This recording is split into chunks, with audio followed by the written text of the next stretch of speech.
Hanako, don't be sad. Don't be sad. When I realized that, I wanted to kick myself for how dumb I've been. I should have known that someone as fragile as Hanako wasn't just going to brush off what happened so easily. I'd been far too eager to move on from an awkward situation to notice. She'd been slowly shutting down for the last half an hour, and I had no clue. Her pen is still in her hand, but she doesn't slowly spin it around like she usually does. There isn't a single idle movement from Hanako.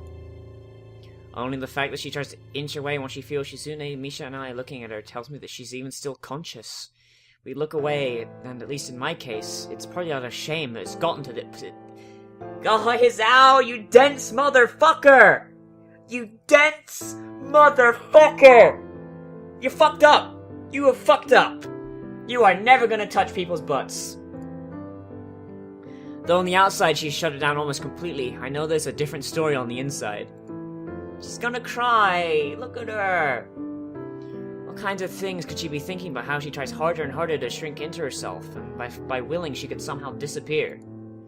Everyone is looking at her now, stealing quick glances in between putting the finishing touches on their work.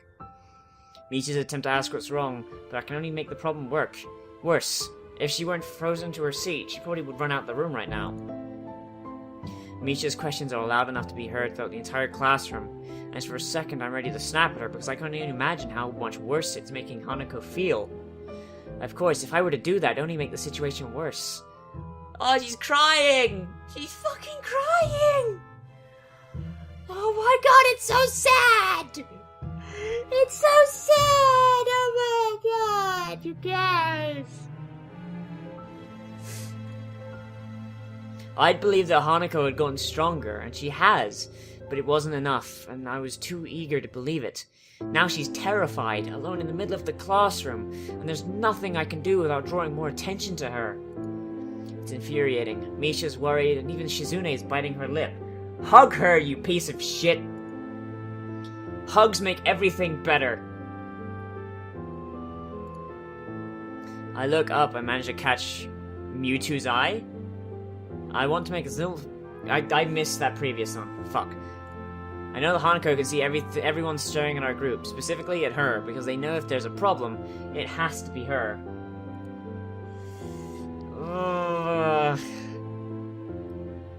Everyone knows her, and it's the first thing anyone's mind would leap to. Her reputation for being a truant has marked her as an unusual person, even in unusual Yamaku. Oh my god, who knows how many times they've stared at her before. Maybe it's because she's seen the class staring at her so much she fears their gazes like she does, cowering from them. This time it takes Mewtwo to walk over like there must be an eternity to Hanako, and she looks as if she's about to fall over. Mewtwo quietly begins to ask us what's wrong before catching himself as he sees Hanako. Did we upset her? Don't worry, man. Mewtwo bends over after calming Misha and looks intently at Hanako's face. Hi, Ikazawa. Can I help you at all, man? I mean, I got my stash. I mean, that makes everyone feel better. His voice is hushed and gentle. Everyone's acting so differently around Hanako now that the whole class has noticed something's wrong with her. Hanako doesn't respond, so Mewtwo gently rests a hand on her shoulder. She starts shaking at his touch and won't even look up. Hanako continues to stare into the equations at her desk, her vision's so unfocused I doubt she even sees them. She's worse than before. I remember not even an hour ago she was able to talk to him almost normally. Mewtwo grimaces a lot as he stands again, and now that his expression's changed, I can see that he wasn't exactly unaffected by what happened either. He takes a breath to settle himself before speaking in a very quiet voice. I'm a little impressed at how quickly he takes control of the situation. Is that it, man? Nothing's wrong, man? Man? Mewtwo seems to say that to no one in particular, however his words sound convincing, enough that most of the people who are looking over Hanako now turn away, getting back to their work. He gives a quick glance at his left and his right. Several people at the desks around us are still staring curiously, but other than that, we seem to have escaped attracting too much attention. Mewtwo notices me doing the same as him and smiles a little, in his usual stilted way. I think for Ikazawa's sake, it'd be good to quickly take her somewhere away from the others, man. Maybe you can touch her butt. Okay, Hakamichi, could you please take Ikazawa out of the classroom, man? I'll keep everyone settled, so please don't worry about anything but her, okay? He looks at Misha to tell her to interpret his words for Shizune, but she's already finishing her translation by the time he does so. It's remarkable how little thought she needs to sign, and she still looks quite dazed otherwise. Nodding, Shizune and I stand to move to either side of Hanako. Mewtwo steps back to allow us some room, and talks to the table behind us as some other people there have begun to mutter between themselves about what's going on. We look at each other before lowering ourselves in unison, taking one arm around each of her shoulders and lifting. Two of us begin to walk, the slow pace to make sure we don't inadvertently hurt her. As much as we try to make this look normal, I'm quite sure there'd be many more gazes on us if not for Mewtwo's distraction. Mewtwo used Future Sight. It's super effective! Eventually, thankfully, we reach the door and go through. Nobody's outside, so we walk down the hallway. It doesn't seem like it's her making her more at ease than she was in the classroom. Finally, I ask her if she just wants to sit down. For a while, we simply stay in place and wait for her to say something. Shizune tentatively rubs Hanako's shoulder, but there's no Good girl, Shizune. You're making up for Misha's fuck-up. Well done. You have now risen above her, and she is now sunk down. Shizune's hand again comes to rest on Hanako's shoulder as she wakens, her face lifted to two very worried and anxious people looking at her. She looks at us silently for a while, and I'm initially worried she might freak out or do something extreme, but these fears prove unwarranted as her expression slowly changes from her almost lifeless blank state to a more normal withdrawn shyness. Oh, poor baby. Poor baby, come here. Come here, baby, I'm gonna hug you. She wordlessly lowers her head, her eyes evasively moving to the side. She looks embarrassed, almost ashamed. I want to say something, anything to help. I can't though. I don't know what just happened, or even what caused it. I feel helpless and ashamed of myself for not being of any use. Shizune sighs before looking at me. Even without words, I can tell what she's asking. I'll take Hanako to the nurse. Is that okay by you? I try to communicate my intentions through hand gestures, but I don't feel like I managed to get through to her very well. Shizune makes a dreary face in response to my gesticulations, confirming my impression. She stabs her finger in the air decisively, first at me, then Hanako, then towards the stairs. She waits for me to nod before pointing at herself, then pointing at the door to the classroom. I get the feeling Shizune is much better at this than I am. I nod at her, since her plan is after all the same as mine. Shizune gets ready to make her exit, but she only leaves after looking at Hanako for quite some time. Are you okay with me taking you to the nurse's office? Hanako doesn't say anything or nod, but she stands up in place by herself, as when I begin to walk, she obediently follows. I've read about people being catatonic before, but I think this time I'm seeing it for myself. She looks extremely tired. After everything that's happened, it's not a surprise. It's so sad! So much sadness! After Hanako silently takes off her shoes and lies on the bed in the infirmary, the nurse and I take our leave. He shuts the curtain behind us, we both take a seat, and I quietly and thoroughly go through everything that happened, in quite some detail. I want to understand what happened, and the nurse has as good a chance as anyone of knowing. He nods to my explanation, his face looking troubled as I finish.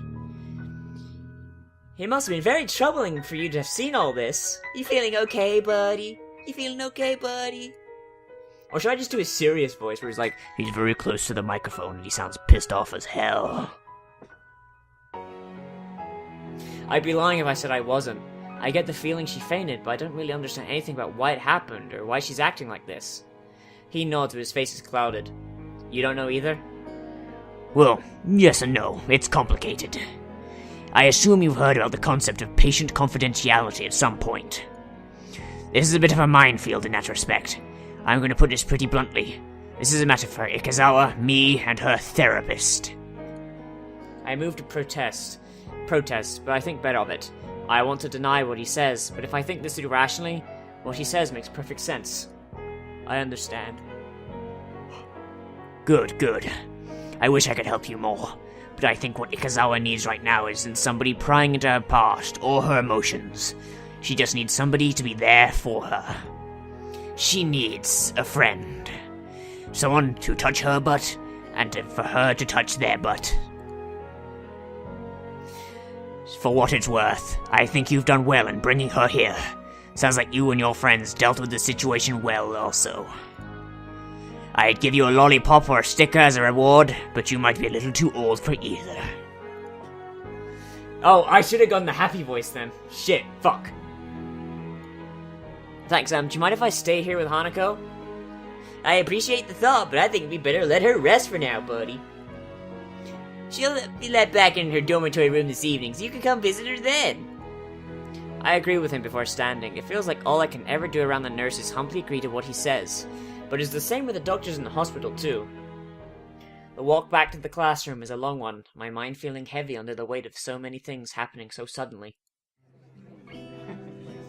Even as I re-enter the classroom, I'm thinking about Hanako. My stomach feels like it's turning into knots while I think about how to deal with her. I don't know how I'm gonna say when I see her again. Thankfully, the class doesn't pay me much heed. There are a couple of questioning glances, but overall not many people seem to be very aware of what happened. Mewtwo raises his eyebrows to get my attention when I pass by his desk. Okay, man, I take it Ikazawa's in the infirmary now?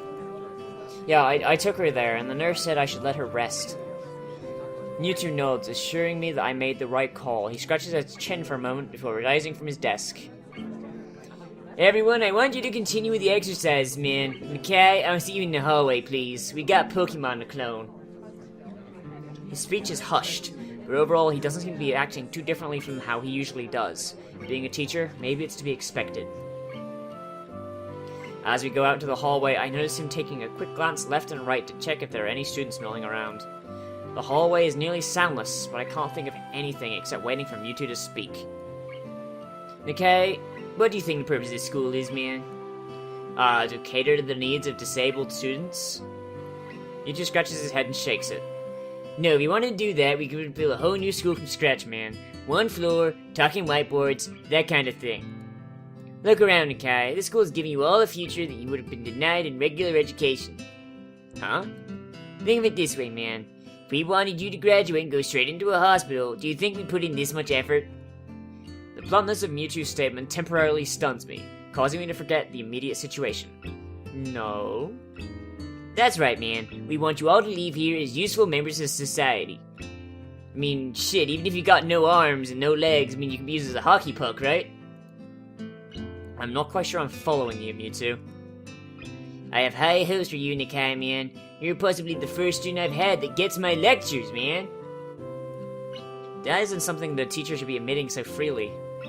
You could easily take your studies of science well into university, man. Have you ever considered that? I can't say I have. Well, what have you considered for your future, that is? Die of a heart attack? I can't say I've put much thought into my future except dying of heart attacks. For a moment, I'm distinctly reminded of Lily questioning me about the same subject.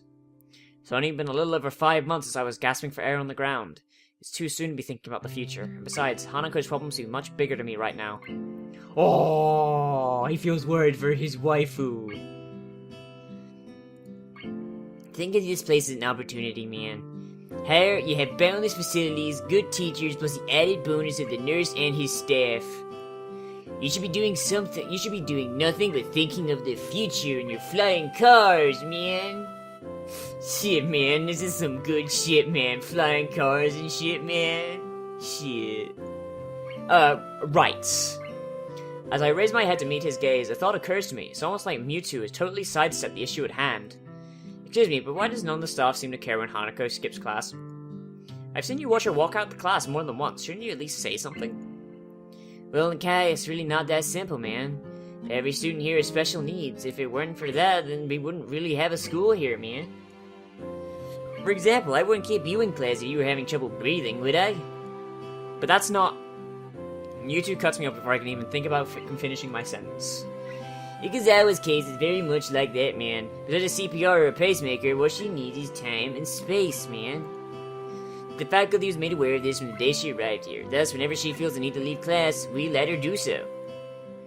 And even though she's a star pupil, she seems to pass all of her exams, man. So, I mean, it hasn't affected her ability to study. Isn't that enough? I open my mouth to protest, but I can't really find fault in his argument. While her condition does at first seem to be wholly psychological, or physiological? Physiological. Its worst effects seem to be on her psyche. It still puts me off though. Is she just passing on the responsibility for her problem? Surely she can't go like this for the rest of her entire life. I understand that you might not be used to this kind of thing yet. It's been a big change for you. That said, it's less than a year until graduation now, man. I'm sorry I keep bumping the desk. I'm shifting in my chair. Ah! I just jumped in my chair so I could pick my feet up off the ground. My bad. I numbly nod, more to simply acknowledge the fact that I'm listening rather than out of agreement. I feel like I was getting used to this school, but it feels like now it's just been thrown back in my face. But what about Hanako? I believe, well, I hope she'll perform well to do what she wants to do, man. Well, that is, I don't know, man. Not all students leave school with an idea of what they want to do, unfortunately. And I call them fools. He takes care to emphasize the last word, as it wasn't clear enough already, and gives me a moment to mull his words over. Today's been a troublesome day for you, man, and I doubt you'll be able to concentrate much after what's happened, so I'll allow you to take the rest of the day off. Your marks have been good in this class so far, which makes you think you won't have any trouble catching up with what we've been doing. Here, take your small bag of weed, light it up, and just chill out for a while, man. He gives a small smile along with his praise, as if to make up the seriousness of his lecturing right now. Go collect your things, and I'll see you tomorrow, man. Right, thank you. Mewtwo's roundabout speech has left my thoughts scattered. I'm still not any closer to working out what I can do to help Hanako, if anything, and my mind is all the more confused after what Mewtwo said. I'm also still bothered by the fact that Hanako was helped at least as much by Shizune, her enemy by proxy, as myself, but I don't know whether that's just a male bravado or a genuine concern. While I connect Hanako's and my things from the class, I continue to try and sort out my feelings. I want to say that I understand her and that I'm there for her, but I might have been able to say that yesterday. I can't say that now. I wish I could. I lay on my bed, trying to collect my thoughts. After Hanako's panic attack, I found myself fundamentally reassessing the relationship we share and what I know about her. I had a hard enough time dealing with 4 months in the hospital. One look at her scars tells me that she was in there for a lot longer than I was. Be that as it may, I know next to nothing about her past. She told me about the house fire, but only in the most basic way. And what of her family? I still haven't asked Lily about them. Maybe there hasn't been a good opportunity to bring it up. I don't know where she grew up or what her old school was like, nor any of her past friends, her wishes and ambitions, not even her taste in music, food and movies, all the little things I knew about my old friends. Just what have I been doing for this whole time I've been with her and Lily? In the distance, I hear the bells signaling the end of classes. With any luck, Lily will soon realize neither I or Hanako are around, and return to the dormitories. My mobile starts to ring, cutting my thinking short. It quite startles me, as I've rarely been called since coming to Yamaku. Hello, Hisao Nakai speaking. Oh, Hisao, I'm glad I found you. You weren't at any of our usual places, so I thought that'd be the safest way to... Safest? Why did I auto-correct fastest to safest? The fastest way to contact you. I probably should have guessed it'd be Lily's, when she's one of the few people I've given my number to. Even through the phone, her voice sounds slightly on edge.